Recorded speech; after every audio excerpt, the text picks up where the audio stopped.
On this edition of Ralph Reads, to commemorate its 25th anniversary, I shall present to you my rendition of Pulp Fiction, written by Roger Avary and Quentin Tarantino.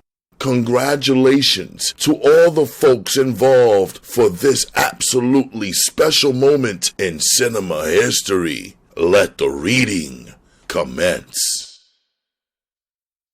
American Heritage Dictionary, the New College Edition, defines pulp as a soft, moist, shapeless mass or matter, or a magazine or book containing lurid subject matter and being characteristically printed on rough, unfinished paper. A normal Denny's, Spires-like coffee shop in Los Angeles. It's about 9 in the morning. While the place isn't jammed, there's a healthy number of people drinking coffee, munching on bacon, and eating eggs. Two of these people are a young man and a young woman. The young man has a slight working-class English accent and, like his fellow countryman, smokes cigarettes like they're going out of style. It is impossible to tell where the young woman is from or how old she is. Everything she does contradicts something she did. The boy and girl sit in the booth. Their dialogue is to be said in a rapid pace, his Girl Friday fashion. Nah, forget it. It's too risky. I'm through doing that shit.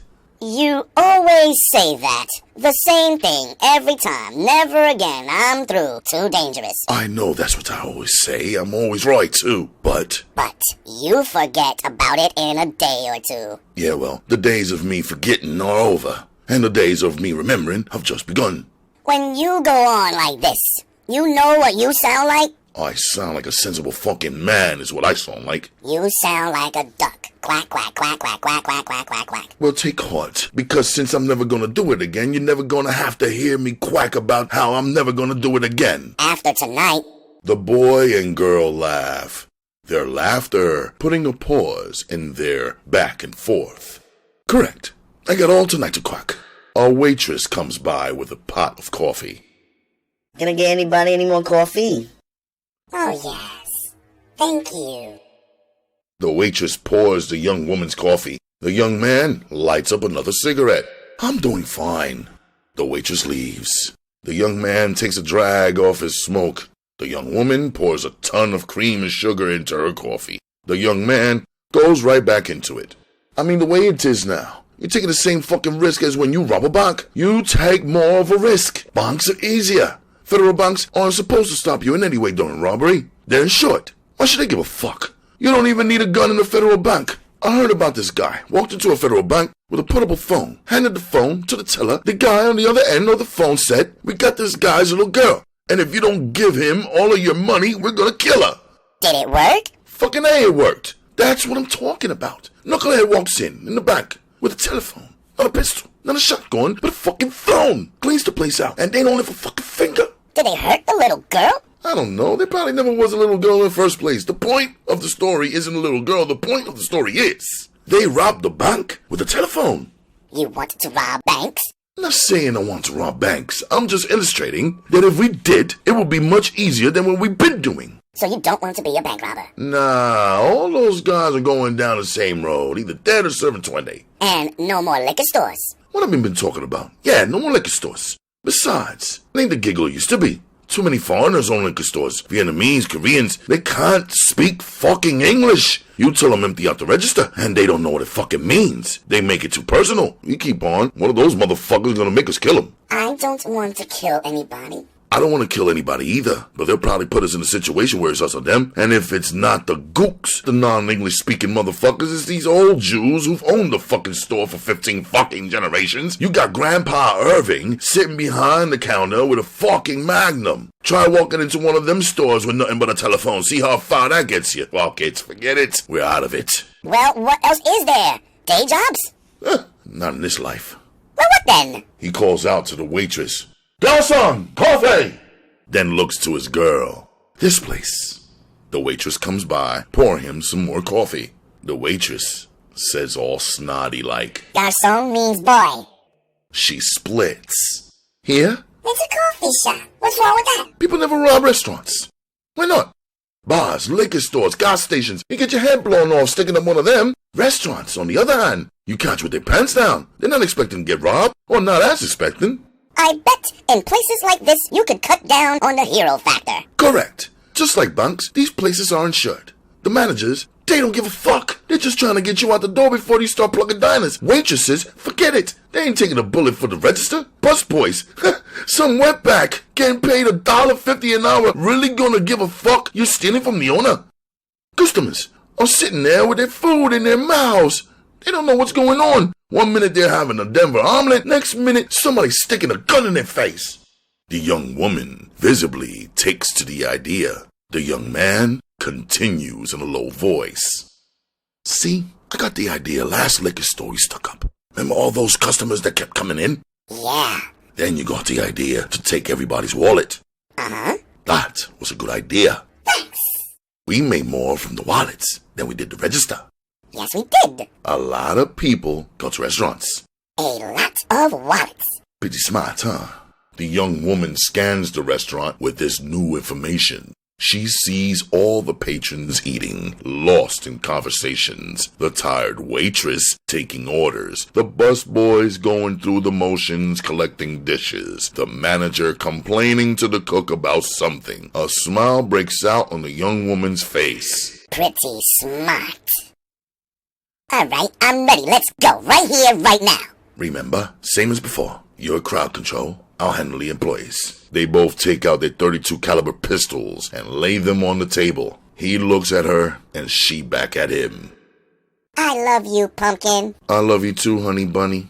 And with that, Pumpkin and Honey Bunny grab their weapons, stand up, and rob the restaurant. Pumpkin's robbery persona is that of the in-control professional. Honey Bunny's is that of a psychopathic, hair-triggered loose cannon. Everybody be cool, this is a robbery!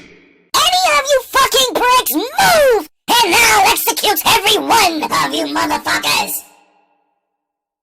Cut to credit sequence. Pulp Fiction. Next scene, 74 Chevy, moving. An old gas-guzzling, dirty, white 1974 Chevy Nova barrels down a homeless-ridden street in Hollywood. In the front seat are two young fellas, one white, one black, both wearing cheap black suits with thin black ties under long green dusters. Their names are Vincent Vega, the white guy, and Jules Winfield, the black guy. Jules is the one behind the wheel. Okay, now tell me about hash bars. So what you want to know? Well, hash is legal there, right? Yeah, it's legal, but it ain't 100% legal. I mean, you can't walk into a restaurant, roll a joint, start puffing away. You're only supposed to smoke in your own home or certain designated areas. And these are hash bars. Yeah, it breaks down like this. It's legal to buy it, it's legal to own it, and if you're the proprietor of a hash bar, it's legal to sell it. It's legal to carry it, which doesn't really matter because, get a load of this, if the cops stop you, it's illegal for them to search you. Searching you is a right that the cops in Amsterdam don't have. That did it, man. I'm fucking going. That's all there is to it. You'll dig it the most, baby. But you know what the funniest thing about Europe is? What? It's the little differences. A lot of the same shit we got here, they got there, but theirs is just a little different. Example. Well, in Amsterdam, you can buy beer in the movie theater. And I don't mean in the paper cup either. They give you a glass of beer, like in a bar. In Paris, you can buy beer at McDonald's. Also, you know what they call a quarter pounder with cheese in Paris? They don't call it a quarter pounder with cheese. No, they got the metric system there. They wouldn't know what the fuck a quarter pounder is. What they call it? Royale with cheese. Royale with cheese. What they call a Big Mac. Big Mac's a Big Mac, but they call it Le Big Mac. Le Big Mac. What do they call a Whopper? I don't know. I didn't go into Burger King. But you know what they put on French fries in Holland instead of ketchup? What? Mayonnaise. God damn. I see them do it. And I don't mean a little bit on the side of the plate. They fucking drown them in that shit. Yuck. Cut to the Chevy trunk. The trunk of the Chevy opens up. Jules and Vincent reach inside, taking out two .45 automatics, loading and cocking them. We should have shotguns for this kind of deal. How many are up there? 3 or 4. Counting our guy? I'm not sure. So there could be up to 5 guys up there? It's possible. Wish you had fucking shotguns. They closed the trunk. Cut to apartment building courtyard. Vincent and Jules, their long matching overcoats practically dragging on the ground, walk of what looks like a hacienda-style Hollywood apartment building. We track alongside. What's her name? Mia. How did Marcellus and her meet? I don't know. However people meet people. She used to be an actress. She ever do anything I would've saw? I think her biggest deal was she starred in the pilot. What's a pilot? Well, you know the shows on TV. I don't watch TV. Yeah, but you are aware that it's an invention called television. And on this invention, they show shows, yes? Yeah. Well, the way they pick the shows on TV is they make one show, and that show is called a pilot. And they show that one show to the people who pick the shows, and on the strength of that one show, they decide if they want to make more shows. Some get accepted and become TV programs, and some don't and become nothing. She starred in one of the ones that became nothing. They entered the apartment building. Vincent and Jules walk through the reception area and wait for the elevator. You remember Antoine Rockamora, half black, half Samoan, used to call him Tony Rockihara? Yeah, maybe fat, right? I wouldn't go so far as to call the brother fat. He's got a weight problem. What's the nigga gonna do? He's Samoan. I think I know who you mean. What about him? Well, Marcellus fucked his ass up good. And word around the campfire is it was on account of Marcellus's wife. The elevator arrives. The men step inside. What'd he do, fuck her? No, nothing that bad. Well, what then? He gave her a foot massage. A foot massage? Jules nods his head yes. That's all? Jules nods his head yes. What did Marcellus do? Sent a couple of guys over to his place. They took him out on the patio of his apartment. Threw his ass over the balcony. Nigga fell 4 stories. They had this garden at the bottom enclosed in glass like one of them greenhouses. Nigga fell through that. Since then, he kinda developed a speech impediment. The elevator doors open. Jules and Vincent exit. That's a damn shame. Apartment building hallway. Steadicam in front of Jules and Vincent as they make a beeline down the hall. Still, I have to say, play with matches, you get burned. What do you mean? You don't be giving Marcellus's new bride a foot massage? You don't think he overreacted? Antoine probably didn't expect Marcellus to react the way he did, but he had to expect a reaction. It was a foot massage. A foot massage is nothing. I give her mother a foot massage. It's laying hands on Marcellus Wallace's new wife in a familiar way. Is it as bad as eating her out? No, but you're in the same fucking ballpark. Jules stops Vincent. Whoa, stop right there. Eating the bitch out and giving the bitch a foot massage ain't even the same fucking thing. Not the same thing, the same ballpark. It ain't no ballpark either. Look, your method of massage differs from mine, but touching his lady's feet and sticking your tongue in the holiest of holies ain't the same ballpark, ain't the same league, ain't even the same fucking sport. Foot massages don't mean shit. Have you ever given a foot massage? Don't be telling me about foot massages. I'm the foot fucking master. Given a lot of them? Shit, yeah, I got my technique down and everything. I don't tickle or nothing. Have you ever given a guy a foot massage? Jules looks at him for a long moment. He's been set up.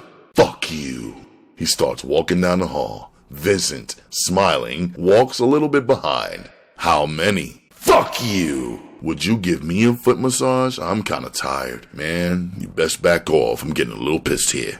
This is the door. The 2 men stand in front of the door numbered 49. They whisper. What time is it? Vincent checks his watch. 7:22 in the morning. It ain't quite time yet. Let's hang back.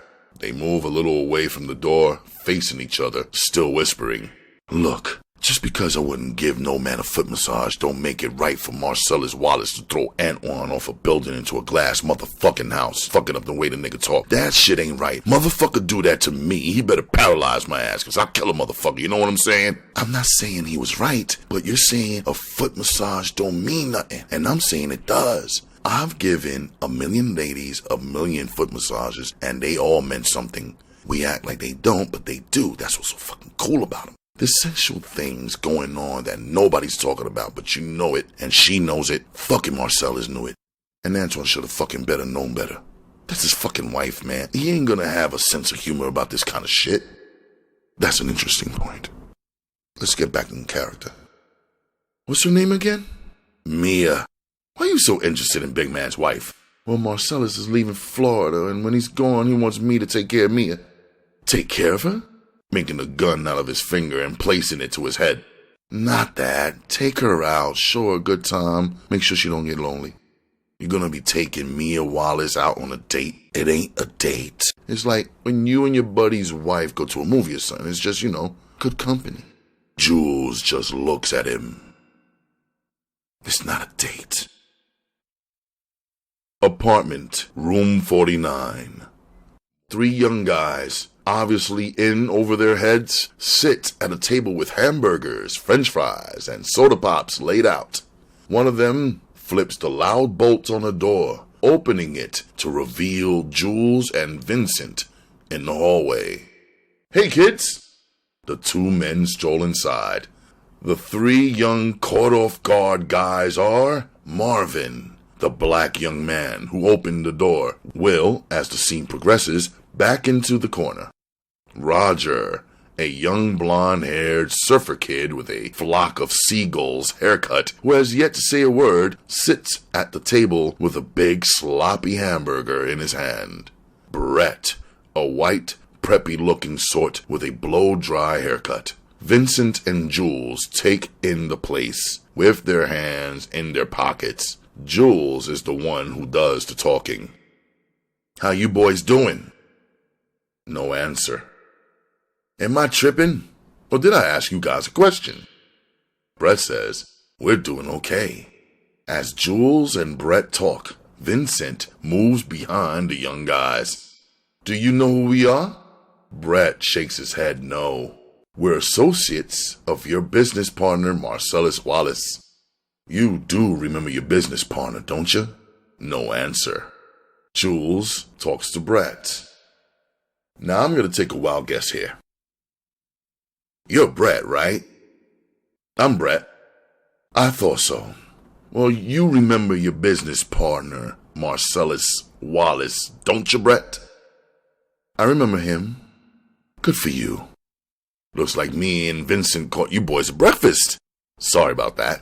What you eating? Hamburgers. Hamburgers! The cornerstone of any nutritious breakfast. What kind of hamburgers? Cheeseburgers. No. I meant, where did you get them? McDonald's, Wendy's, Jack in the Box, where? Big Kahuna Burger. Big Kahuna Burger. That's the Hawaiian burger joint. I heard they got some tasty burgers. I ain't never had one myself. How are they? They're good. Mind if I try one of yours? No. Yours is this one, right? Yeah. Jules grabs the burger and takes a bite out of it. That's a tasty burger. Vince, you ever try a Big Kahuna Burger? They're real tasty. Nah. Jules holds out the Big Kahuna. You want a bite? Come here, last chance. They're real good. I ain't hungry. Well, if you like hamburgers, give them a try sometime. Me? I can't usually eat them because my girlfriend's a vegetarian, which more or less makes me a vegetarian. But I sure love the taste of a good burger. He turns to Brett. You know what they call a quarter pounder with cheese in France? No? Tell him, Vincent. Royale with cheese. Royale with cheese. You know why they call it that? Because of the metric system? Check out the big brain on Brett. You're a smart motherfucker. That's right. The metric system. He points to a fast food drink cup. What's in this? Sprite. Sprite. Good. Mind if I have some of your tasty beverage to wash this down with? Sure. Jules grabs the cup and takes a sip. He drinks it in its entirety. That hit the spot. He turns to Roger.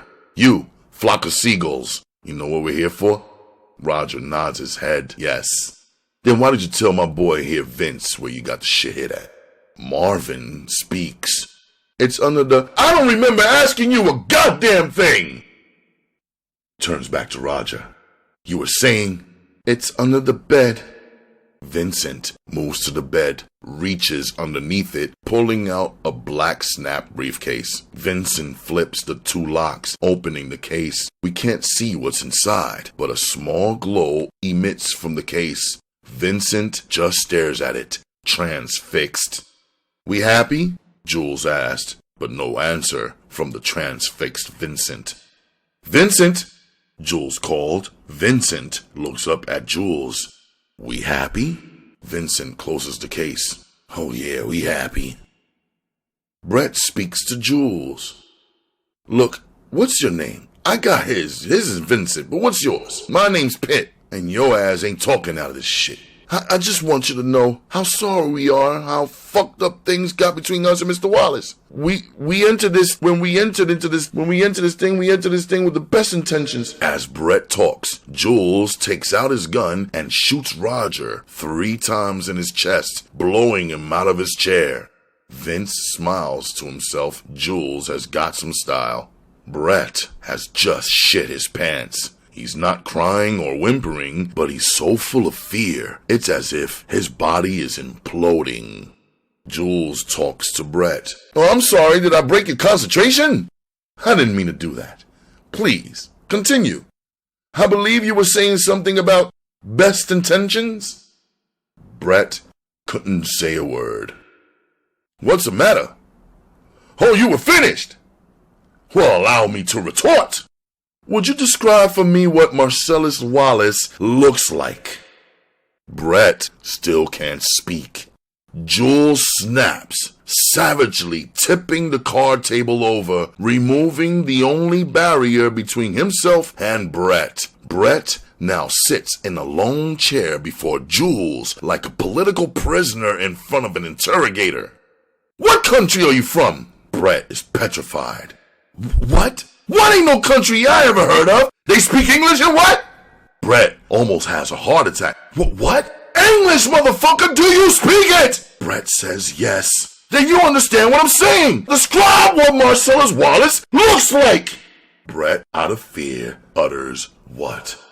Jules takes his .45 and presses the barrel hard in Brett's cheek.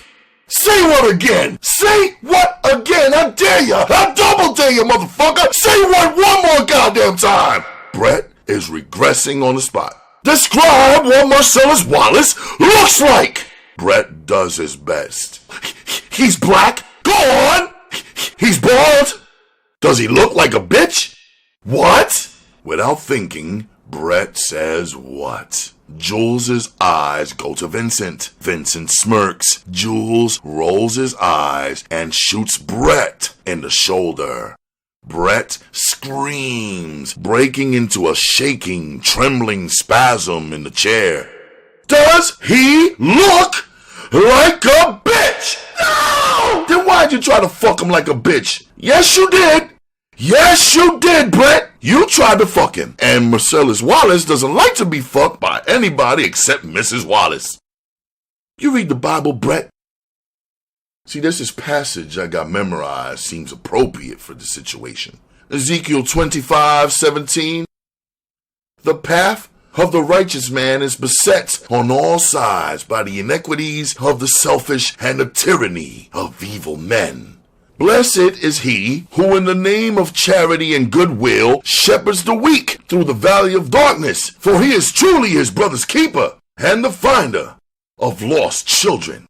And I will strike down upon thee with great vengeance and furious anger those who attempt to poison and destroy my brothers. And you will know my name is the Lord when I lay my vengeance upon thee.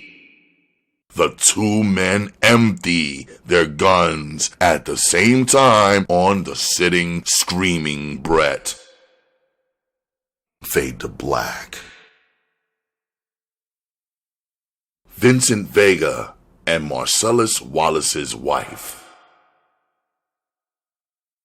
Butch Coolidge, a white 26-year-old prizefighter. Butch sits at a table wearing a red and blue high school athletic jacket. Talking to him off-screen is everybody's boss, Marcellus Wallace. The black man sounds like a cross between a gangster and a king. I think you're gonna find, when all this shit is over and done, I think you're gonna find yourself one smiling motherfucker. Thing is, Butch, right now, you got ability. But painful as it may be, ability don't last. Now that's a hard motherfucking fact of life, but it's a fact of life your ass is gonna have to get realistic about. See, this business is filled to the brim with unrealistic motherfuckers. Motherfuckers who thought they ass would age like wine. Besides, if you were to win all the way, what would you be? Featherweight champion of the world? Who gives a fuck? Besides, Butch, if you win all the way, how many fights you think you're gonna have left? 2? 3? Who gives a fuck? I doubt you can even get a credit card based on that. A hand lays on an envelope full of money on the table in front of Butch. Butch picks it up. Now, the night of the fight, you might feel a slight sting. That's pride fucking with you. Fuck pride! Pride only hurts. It never helps. You fight through that shit. 'Cause a year from now, when you're kicking it in the Caribbean, you're gonna say, Marcellus Wallace was right. I got no problem with that, Mr. Wallace. In the 5th, your ass goes down. Butch nods his head yes. Say it. In the 5th, my ass goes down. Cut to car, moving. Vincent Vega looks really cool behind the wheel of a 1964 cherry red Chevy Malibu convertible. From the car radio, rockabilly music plays. The background is a colorful process shot. Sally Leroy's is a large topless bar by LAX that Marcellus owns. Vincent's classic Malibu whips into the near empty parking lot and parks next to a white Honda Civic. Vince knocks on the door. The front entrance is unlocked, revealing the dapper Dan fellow on the inside, English Dave. Dave isn't really English. He's a young black man from Baldwin Park who has run a few clubs for Marcellus, including Sally Leroy's. English Dave greets Vincent Vega. Vincent Vega, our man in Amsterdam, get your ass on in here. Vincent, carrying the black briefcase from the scene between Vincent and Jules, steps inside. English Dave slams the door in our faces. The spacious club is empty this time of day. English Dave crosses to the bar and Vince follows. Where's the big man? He's over there, finishing up some business. Vincent's point of view, Butch shakes hands with a huge figure with his back to us. The huge figure is the infamous and as of yet still unseen Marcellus Wallace. English Dave over the shoulder says, hang back for a second or two, and when you see the white boy leave, go on over. In the meanwhile, can I make you an espresso? How about a cup of just plain old American? Coming right up. I hear you're taking Mia out tomorrow. At Marcellus's request. Have you met Mia? Not yet. English Dave smiles to himself. Vincent asked, what's so funny? Not a goddamn thing, says English Dave. Look, I'm not a fucking idiot. She's the big man's fucking wife. I'm gonna sit across the table, chew my food with my mouth closed, laugh at her corny jokes, and that's all I'ma fucking do. English Dave puts Vince's coffee in front of him. Hey look, my name's Paul, and this shit's between y'all. Then why the fuck you ask me about it for? Vincent utters to himself. Butch bellies up to the bar next to Vincent, drinking his cup of plain old American. Butch to English Dave. Can I get a pack of red apples? Filters? None filters. While Butch waits for his smokes, Vincent just sips his coffee, staring at him. Butch looks over at him. Looking at something, friend? I ain't your friend, Palooka. Butch does a slow turn toward Vincent. What was that? I think you heard me just fine, Punchy. Butch turns his body to Vincent when... Vincent Vega in the house? My nigga. Get your ass over here. Vincent walks forward, out of frame, never giving Butch another glance. Butch, left alone in the frame, looks like he's ready to go into the manners teaching business. Butch's point of view, Vincent hugs and kisses the obscured figure that is Marcellus. Butch makes the wise decision that is, this asshole's a friend of Marcellus, and he better let it go, for now. English Dave brings Butch his pack of red apples and asks for $1.40. Butch is snapped out of his ass-kicking thoughts. He pays English Dave and walks out of the shot. Dissolved to Lance's house, the kitchen. Close-up of Jody, a woman who appears to have a fondness for earrings. Both of her ears are pierced 5 times. She also sports rings in her lips, eyebrows, and nose. I'll lend it to you. It's a great book on body piercing. Jody, Vincent, and a young woman named Trudy sit at the kitchen table of a suburban home in Echo Park. Even though Vince is at the same table, he's not included in the conversation. Trudy speaks up. You know how they use that gun where they pierce your ears? They don't use that when they pierce your nipples, do they? Forget that gun. That gun goes against the entire idea behind piercing. All of my piercings, 16 places on my body, every one of them done with a needle. 5 in each ear, 1 through the nipple on my left breast, 1 through my right nostril, 1 through my left eyebrow, 1 through my lip, 1 in my clit, and I wear a stud in my tongue. Vince has been letting this conversation go through one ear and out the other until that last remark. Vincent interrupts. Excuse me, I'm curious. Why would you get a stud in your tongue? Jody looks at him and says as if it were the most obvious thing in the world. It's a sex thing. It helps fellatio. That thought never occurred to Vincent, but he can't deny it makes sense. Jody continued talking to Trudy, leaving Vincent to ponder the truth of her statement. Vince, you can come in now. We enter Lance's bedroom. Lance, late 20s, is a young man with a wild and woolly appearance that goes hand in hand with his wild and woolly personality. Lance has been selling drugs his entire adult life. He's never had a day job, never filed a tax return, and has never been arrested. He wears a red flannel shirt over a Speed Racer t-shirt. 3 bags of heroin lie on Lance's bed. Lance and Vincent stand at the foot of the bed. Now this is Panda from Mexico. Very good stuff. This is Bava. Different, but equally good. And this is Chaco from the Harz Mountains of Germany. Now the first 2 are the same, 45. Those are friend prices. But this one's a little more expensive.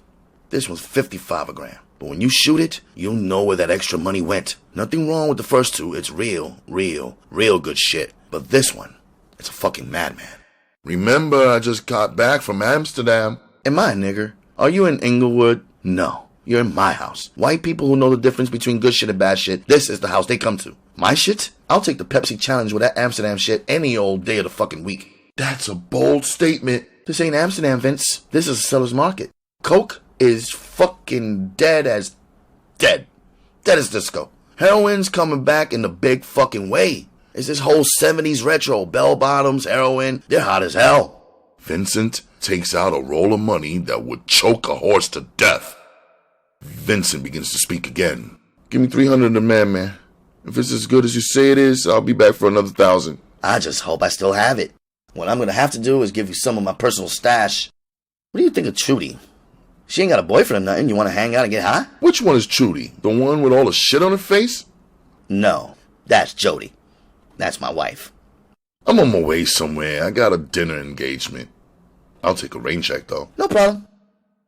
Vincent takes out his case of the works utensils for shooting up. You don't mind if I shoot up here? Hey, mi casa, su casa. Muchas gracias.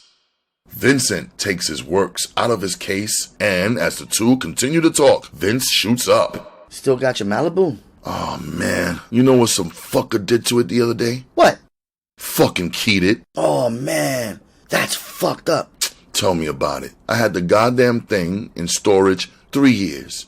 It's out 5 fucking days, and some dickless piece of shit fucks with it. They should be fucking killed. No trial, no jury, straight to execution. Vincent cooks his heroin and continues. I just wish I caught him doing it. You know, I'd give anything to catch him doing it. It would have been worth him doing it if I could have just caught him doing it. You know what I mean? That's some chicken shit bullshit. You don't fuck with another man's vehicle. You just don't do it. Close up on the needle going into Vincent's vein. Then we see blood spurting back into the syringe, mixing with the heroin. Vincent's thumb pushing down on the plunger. Then we cut to Marcellus Wallace's house. Vincent walks towards the house and pulls a note off the door. The note reads, Hi, Vincent. I'm getting dressed. The door's open. Come inside and make yourself a drink. Mia. Fade to white. Music in. Then fade to Marcellus's house. Living room. Vincent enters on the background. Hello, Vincent uttered.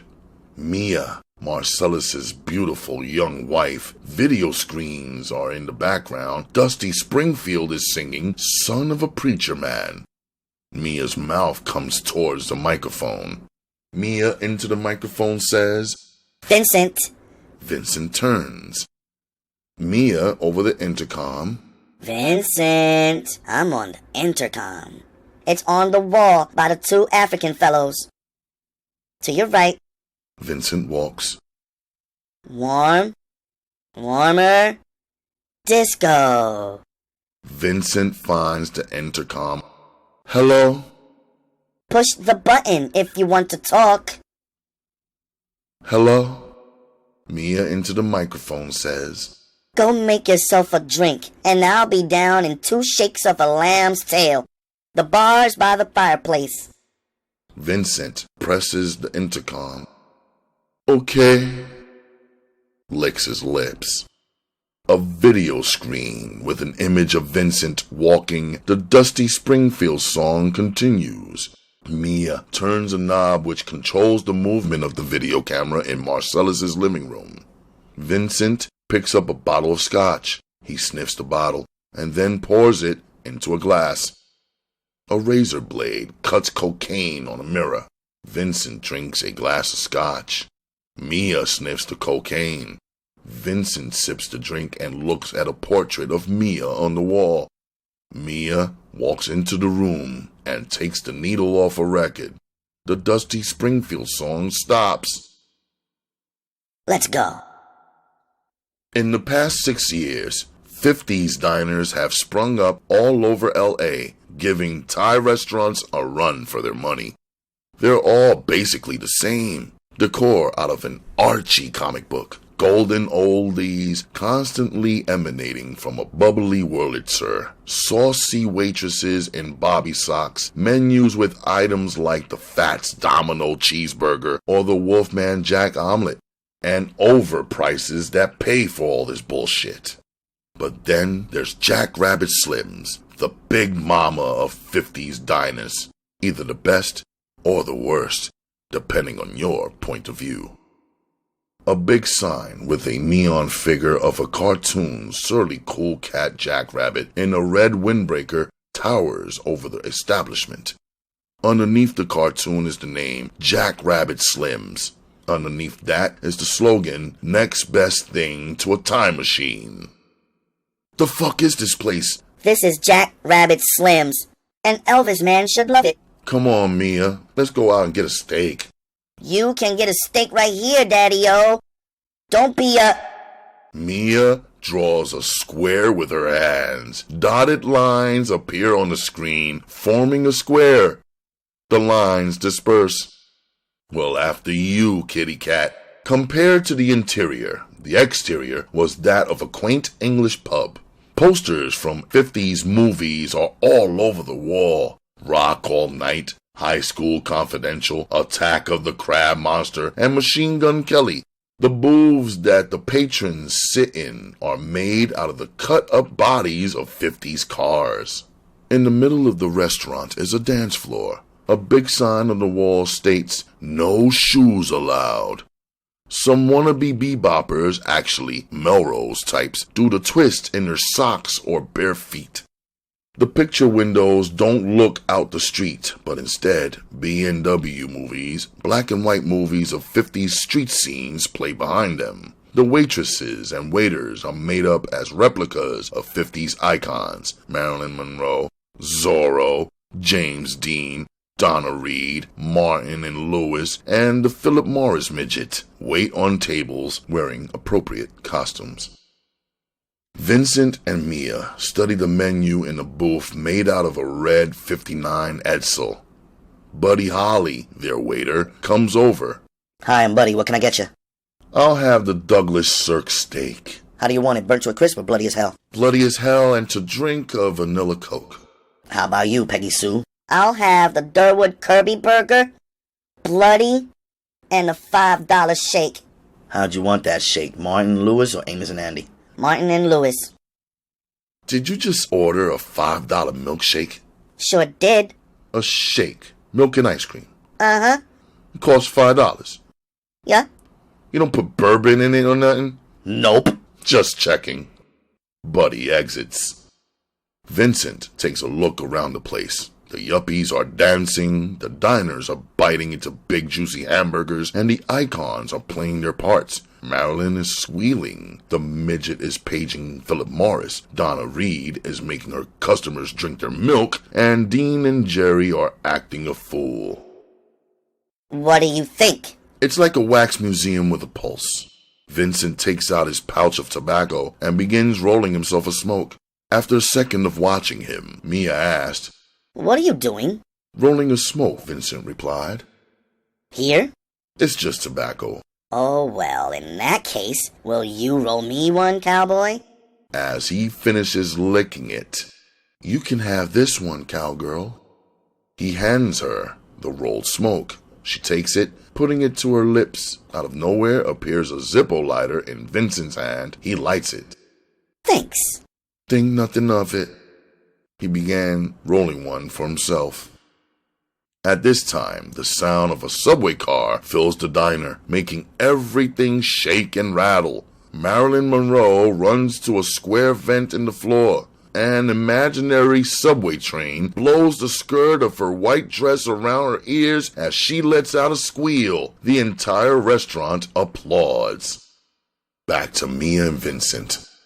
Marcellus said you just got back from Amsterdam. Sure did. I heard you did a pilot. That was my 15 minutes. What was it? It was a show about a team of female secret agents called Fox Force 5. What? Fox Force 5. Fox as in we're a bunch of foxy chicks. Force as in we're a force to be reckoned with. 5 as in there's 1, 2, 3, 4, 5 of us. There was a blonde one, Somerset O'Neill, from that show Baton Rouge. She was the leader. A Japanese one, a black one, a French one, and a brunette one. Me. We all had special skills. Somerset had a photographic memory. The Japanese fox was a kung fu master. The black girl was a demolition expert. And the French fox's specialty was sex. What was your specialty? Knives. The character I played, Raven McCoy, her background was she was raised by circus performers, so she grew up doing a knife act. According to the show, she was the deadliest woman in the world with a knife. But because she grew up in the circus, she was also something of an acrobat. She could do illusions. She was a trapeze artist. When you're keeping the world safe from evil, you never know when being a trapeze artist is gonna come in handy. And she knew a zillion old jokes her grandfather, an old vaudevillian, taught her. If we would've got picked up, they would've worked in a gimmick where every episode I would've told an old joke. Do you remember any of the jokes? Well, I only got the chance to say one, 'cause we only did one show. Tell me. No, it's really corny. Come on, don't be that way. No, you won't like it and I'll be embarrassed. You told that joke in front of 50 million people and you can't tell it to me? I promise I won't laugh. That's what I'm afraid of. That's not what I meant and you know it. You're quite the silver-tongued devil, aren't you? I meant I wouldn't laugh at you. That's not what you said, Vince. Well, now, I'm definitely not gonna tell you 'cause it's been built up too much. What a chip. Buddy comes back with the drinks. Mia wraps her lips around the straw of her shake. Yummy. Can I have a sip of that? I like to know what a $5 shake tastes like. Be my guest. She slides the shake over to him. You can use my straw. I don't have cooties. Vincent smiles. Yeah, but maybe I do. Cooties I can handle. He takes a sip.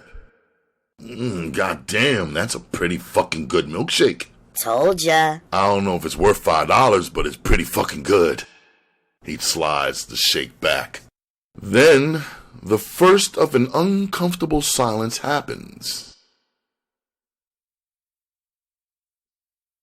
Don't you hate that? Hate what? Uncomfortable silences. Why do we feel it's necessary to yak about bullshit in order to be comfortable? I don't know. That's when you know you found somebody special. When you can just shut the fuck up for a minute and comfortably share silence. Well, I don't think we're there just yet, but don't feel bad. We just met each other. Well, I'll tell you what. I'll go to the bathroom and powder my nose while you sit there and think of something to say. I'll do that. Enter Jack Rabbit Slim's ladies' room. Mia powders her nose by doing a big line of coke off the bathroom sink. Her head jerks up from the rush. Mia imitating Steppenwolf. I said, God damn! God damn! Vincent digs into his Douglas Sirk steak. Mia comes back to the table. Don't you love it when you go to the bathroom and you come back to find your food waiting for you? We're lucky we got it at all. Buddy doesn't seem to be much of a waiter. We should have sat in the Marilyn Monroe section. Which one? There's 2 Marilyn Monroes. No, there's not. Pointing at Marilyn in the white dress serving a table. That's Marilyn Monroe. Then he points to a blonde waitress in a tight sweater and capri pants, taking an order from a bunch of film geeks. That's Mamie Van Doren. I don't see Jane Mansfield, so it must be the night off something. Pretty smart. I have my moments. Did you think of something to say? Actually, there's something I wanted to ask you about, but you seem like a nice person, and I don't want to offend you. Ooh, this doesn't sound like the mindless, boring, getting-to-know-you chit-chat. This sounds like you actually have something to say. Well, you gotta promise me not to get offended. You can't promise something like that. I have no idea what you're gonna ask me. You can ask me anything you're gonna ask me, and my natural response could be to be offended. Then, through no fault of my own, I would have broken my promise. Then let's just forget it. That is an impossibility.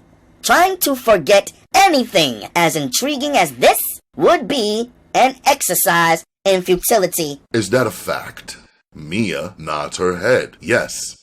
Besides, it's more exciting when you don't have permission. What do you think about what happened to Antoine? Who's Antoine? Tony Rakihara? He fell out of a window. That's one way to say it. Another way is he was thrown out. Another way to say it is he was thrown out by Marsalis. And even another way to say it is he was thrown out of a window by Marsalis because of you. Is that a fact? No, it's not a fact. No, it's not, but it's just what I heard. Who told you this? They, Mia and Vincent smile. They talk a lot now, don't they? They certainly do. They certainly do. Well, don't be shy about it, Vincent. What exactly did they say? Vincent is slow to answer. Let me help you, Bashful. Did it involve the F word? No, they just said Rakihara gave you a foot massage. And? No and. That's it. Marcellus threw Rakihara out of a 4-story window because he massaged my feet? Yes. And you believe that? At the time I was told it seemed reasonable. Marcellus throwing Tony out of a 4-story window for giving me a foot massage seemed reasonable? No, it seemed excessive, but that doesn't mean it didn't happen. I heard Marcellus is very protective of you. A husband being protective of his wife is one thing. A husband almost killing another man for touching his wife's feet is something else. But did it happen? The only thing Antoine ever touched of mine was my hand when he shook it. I met Antoine once, at my wedding, then never again. The truth is, nobody knows why Marcellus tossed Tony Rocky Horror out of that window except Marcellus and Tony Rocky Horror. But when you little scamps get together, you're worse than a sewing circle. Cut to Ed Sullivan and Marilyn Monroe standing on stage. Ladies and gentlemen, now the moment you all been waiting for, the world-famous Jack Rabbit Slim's Twist Contest. Patrons cheer. Ed Sullivan is with Marilyn Monroe, who holds a trophy. One lucky couple will win this handsome trophy that Marilyn here is holding. Marilyn holds the trophy high. Now who will be our first contestants? Mia holds her hand. Right here! Vincent reacts. I wanna dance. No. No.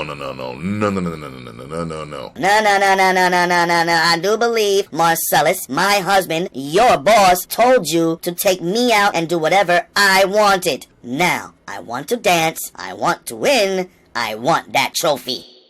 Vincent sighs and gives in. All right. Okay, that's good. All right. You asked for it. Vincent and Mia walk onto the dance floor towards Ed Sullivan. Ed Sullivan into the microphone says, "Let's hear it for our first contestants." Patrons cheer. Vincent and Mia walk up to the microphone. Now let's meet our first contestants here this evening. Young lady, what is your name? Mia speaks into the microphone. Mrs. Mia Wallace. And, how about your fella here? Mia grabs the microphone and says, Six figure.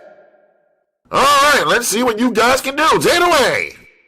Mia and Vincent dance to Chuck Berry's You Never Can Tell. They make hand movements as they dance. The door flings open, and Mia and Vincent dance tango style into the house, singing a cappella the song from the previous scene. They finish their little dance laughing. Then, the two just stand face to face, looking at each other. Was that an uncomfortable silence? I don't know what that was. Music and drinks. Mia moves away to attend to both. Vincent hangs up his overcoat on a big bronze coat rack in the alcove. I'm gonna take a piss. That was a little bit more information than I needed to know, but go right ahead. Vincent shuffles off to the john. Mia moves to her CD player, thumbs through a stack of CDs, and selects one. The speakers blast out a high-energy country number, which Mia plays air guitar to. She dances her way around the room and finds herself by Vincent's overcoat hanging on the rack. She touches its sleeve. It feels good. Her hand holes into the pocket and pulls out his tobacco pouch. Like a little girl playing cowboy, she spreads the tobacco on some rolling paper. Imitating what he did earlier, licks the paper and rolls it into a pretty good cigarette. Maybe a little too fat, but not bad for a first try. Mia thinks so anyway. Her hand reaches back in the pocket and pulls out his Zippo lighter. She slaps the lighter against her leg, trying to light it fancy style like Vince did. What do you know? She did it! Mia's one happy clam. She triumphantly brings the flame up to her fat smoke, lighting it up, then loudly snaps the Zippo closed. The Mia-made cigarette is brought up to her lips, and she takes a long, cool drag. Her hand slides the Zippo back in the overcoat pocket. But wait, her fingers touch something else. Those fingers brought out a plastic bag with white powder inside. The madman that Vincent bought earlier from Lance. Wearing a big smile, Mia brings the bag of heroin up to her face. Disco, Vince, you little cola nut. You've been holding out on me. Cut to the bathroom. Vincent stands at the sink, washing his hands, talking to himself in the mirror.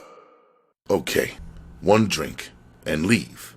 Don't be rude, but drink your drink. Quickly. say goodbye, walk out the door, get in your car, and go down the road. Back at the living room, Mia has the unbeknownst to her heroine cut up into big lines on her glass-top coffee table. Taking her trusty $100 bill like a human dustbuster, she quickly snorts the fat line. The close-up is on Mia. Her head jerks back, her hands go to her nose, which feels like it's on fucking fire. Something is terribly wrong. Then the rush hits. Back to the bathroom. Vincent dries his hands on a towel while he continues his dialogue with the mirror. It's a moral test of oneself, whether or not you can maintain loyalty, because when people are loyal to each other, that's very meaningful. Back to the living room, Mia is on all fours trying to crawl to the bathroom, but it's like she's trying to crawl with the bones removed from her knees. Blood begins to drip from Mia's nose. Then her stomach gets into the act and she vomits. Back to the bathroom. Vince continues. So you're gonna go out there, drink your drink, say goodnight, I've had a very lovely evening. Go home and jack off, and that's all you're gonna do. Now that he's given himself a little pep talk, Vincent's ready for whatever's waiting for him on the other side of that door, so he goes through it. Enter the living room. We follow behind Vincent as he walks from the bathroom to the living room, where he finds Mia lying on the floor like a rag doll. She's twisted on her back. Blood and puke are down her front, and her face is contorted, not out of the tightness of pain, but just the opposite. The muscles in her face are so relaxed, she lies still with her mouth wide open, slack-jawed. Jesus Christ. Vincent moves like greased lightning to Mia's fallen body, bending down where she lays. He puts his fingers on her neck to check her pulse. She slightly stirs. Mia is aware of Vincent over her, speaking to her. Mia, Vincent was asking, sounding weird. What the hell happened? But she's unable to communicate. Mia makes a few lost mumbles, but they're not distinctive enough to be called words. Vincent props her eyelids open and sees the story. Vincent says to himself, I'll be a son of a bitch. To Mia, he says, Mia, what did you take? Answer me, honey, what did you take? Mia is incapable of answering. He slaps her face hard. Vincent springs up and runs to his overcoat hanging on the rack. He goes through the pockets frantically. It's gone. Vincent makes a beeline to Mia, and we follow. Vincent yells to Mia, okay, honey, come on, get up. Get up now, we're gonna get you to your feet. Let's go. He reaches her and hoists the dead weight up in his arms. We're on our feet now, and we're gonna talk out to the car. Here we go. Let's walk now. We follow behind as he hurriedly walks the practically unconscious Mia through the house and out the front door. Vincent's hot rod is moving. The speedometer reads red needle on 100. Vincent, driving like a madman in a town without traffic laws, speeds the car into turns and up and over hills. Vincent, one hand firmly on the wheel, the other shifting like RoboCop, both eyes staring straight ahead except when he glances over at Mia. Mia, slack-jawed expression, mouth gaping, posture of a bag of water. Vincent takes a cellular phone out of his pocket. He punches a number. Enter Lance's house. At this late hour, Lance has transformed from a bon vivant drug dealer to a bathrobe creature. He sits in a big comfy chair, ratty blue gym pants, a worn out but comfortable t-shirt that has written on it Taft, California, and a moth-ridden terry cloth robe. In his hand is a bowl of Captain Crunch with crunch berries. In front of him on the coffee table is a jug of milk, the box the Captain Crunch with crunch berries came out of, and a hash pipe in an ashtray. The phone rings. Lance puts down his cereal and makes his way to the phone. It rings again. Jody, his wife, calls from the bedroom, obviously woken up. Lance, the phone's ringing! I can hear it. I thought you told those fucking assholes never to call this late! I told him, and that's what I'm going to tell this fucking asshole right now. He answers the phone. Hello. Do you know how late it is? You're not supposed to be calling this fucking late. Back to Vincent in the Malibu. Vincent is still driving like a stripe-assed ape, clutching the phone to his ear. We cut back and forth during the conversation. Lance, this is Vincent. I'm in big fucking trouble, man. I'm on my way to your place. Whoa, hold your horses, man. What's the fucking problem? You still got an adrenaline shot? I need it, man. I got a chick, she's ODing on me. Don't bring her here. I'm not even fucking joking with you. Don't you be bringing some fucked up pooba bitch to my house. No choice. She's ODing? Yeah, she's dying on me, man. Then bite the fucking bullet, take her to a hospital, and call a lawyer. Negative. She ain't my fucking problem. You fucked her up. You fucking deal with this. Are you talking to me on a cellular phone? I don't know you. Who is this? Don't be coming over here. I don't know you. Why am I even talking to you? Hang up. Crank caller. Crank caller. Crank caller. Too late. I'm already here. It was at that moment inside Lance's house we hear Vincent's Malibu coming up the street. Lance hangs up the phone, goes to his curtains, and yanks the cord. The curtains open with a whoosh in time to see Vincent's Malibu driving up on his front lawn and crashing into his house. The window Lance is looking out of shatters from the impact. What the hell was that? Lance charges from the window out the door to his front lawn. Vincent is already out of the car, working on getting Mia out. Have you lost your fucking mind? You crashed your car in my fucking house? You talking about shit on the fucking phone? If you through having this little fucking hissy fit, this chick is dying. Get your needle and get it now. Are you deaf? You're not bringing that fucked up bitch into my house. This fucked up bitch is Marcellus Wallace's wife. Now, if she fucking croaks on me, I'm a fucking grease spot. But before he turns me into a bar of soap, I'm gonna be forced to tell him how you could have saved her life, but instead you let her die on your front lawn. Help me, help me. Come on now, come on. In Lance's house, we're in Jody's bedroom. Jody's in bed, throws off the covers and stands up. She's wearing a long t-shirt with a picture of Fred Flintstone on it. We follow behind her as she opens the door, walking through the hall into the living room. It's only 1:30 in the goddamn morning. What the fuck is going on out here? As she walks into the living room, she sees Vincent and Lance standing over Mia, who's lying on the floor in the middle of the room. From here on in, everything in this scene is frantic, like a documentary in an emergency ward, with the big difference here being nobody knows what the fuck they're doing. Who's she? Lance looks up at Jody. Would you get that black box in the bedroom I have with the adrenaline shot? What's wrong with her? She's ODing on us, Vincent said. Well, get her the hell out of here! Lance and Vincent, in unison and stereo, get the fucking shot! Don't yell at me! She angrily turns and disappears into the bedroom looking for the shot. We move into the room with the two men. Vincent says to Lance, "You two are a match made in heaven." Look, just keep talking to her, okay? While she's getting the shot, I go get the medical book. What do you need a medical book for? To tell me how to do it. I've never given an adrenaline shot before. You've had that thing for 6 years, and you never used it. I never had to use it. I don't go joy popping with bubble gummers. All of my friends can handle their highs. Well, then get it. I am if you let me. I'm not fucking stopping you. Stop talking to me and start talking to her. Would you go get the fucking thing? We follow Lance as he runs out of the living room into a spare room with a bunch of junk in it. He frantically starts scanning the junk for the book he's looking for, repeating the words, Come on, come on, endlessly.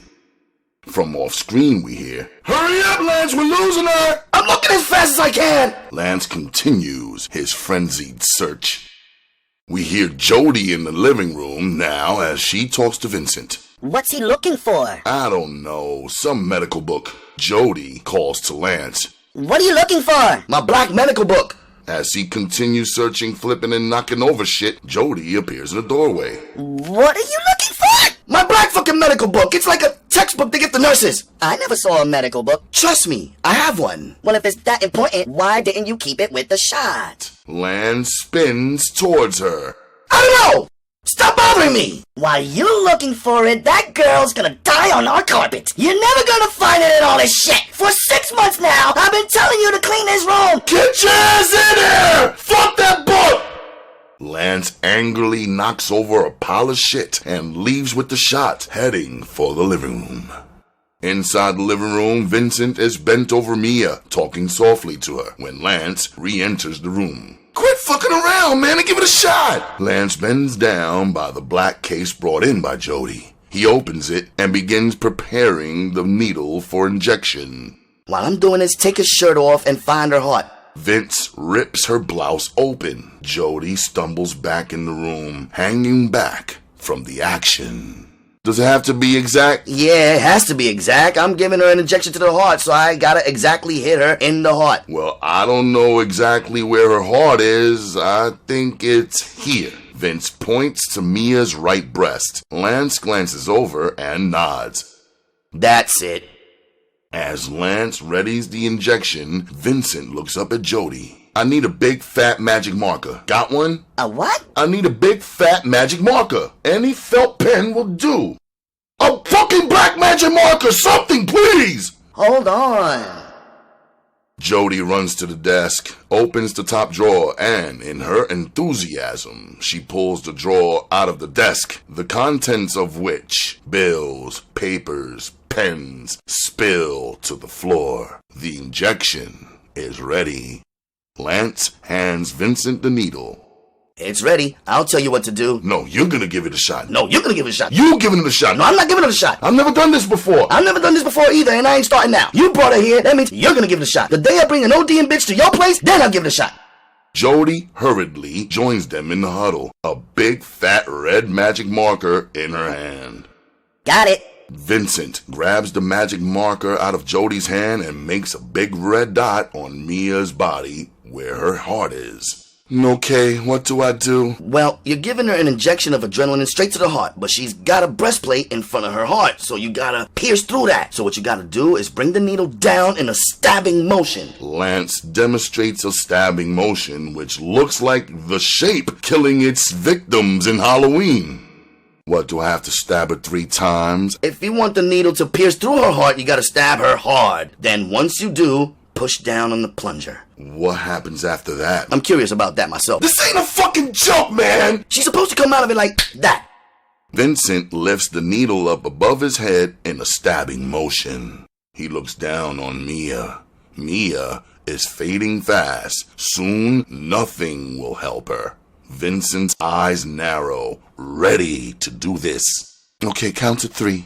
Lance, on his knees, right beside Vincent, does not know what to expect. Lance counts it off. 1. We focus on the red dot on Mia's body. The needle is raised, ready to strike. 2. Jody's face is alive with anticipation. Needle in the air, poised like a rattler, ready to strike. 3! Vincent brings the needle down hard, stabbing Mia in the chest. Mia's head is jolted from the impact.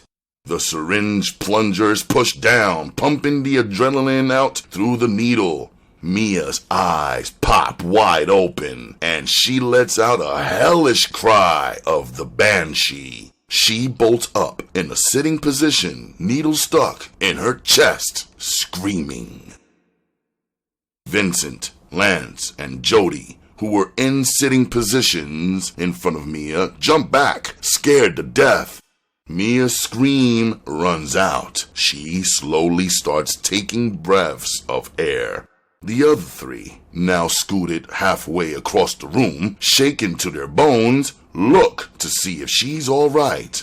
If you're okay, say something. Mia, still breathing, not looking up at them, says in a relatively normal voice, Something?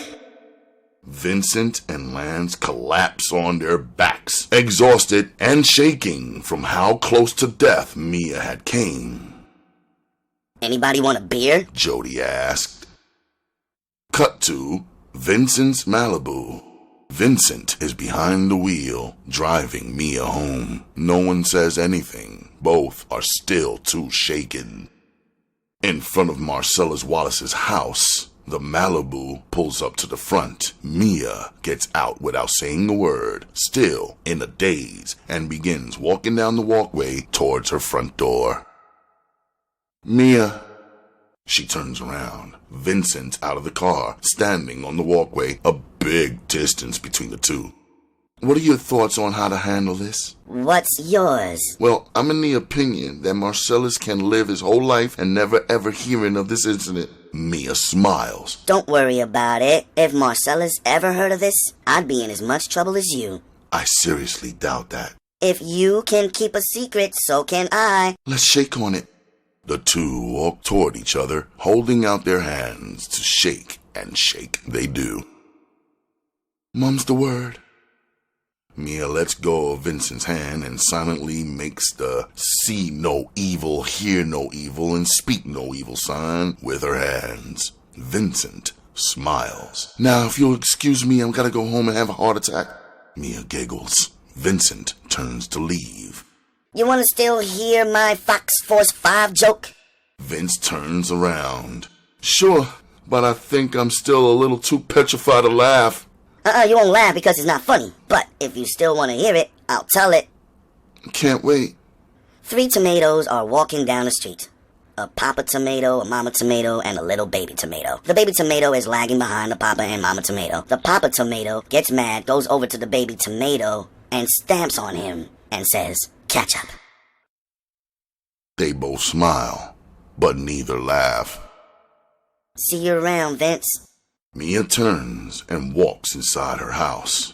After Mia walks inside, Vincent continues to look at where she was. He brings his hands to his lips and blows her a kiss, then exits frame, leaving it empty. We hear his Malibu start up and drive away. Fade to black. We have reached the end of this episode of Ralph Reads.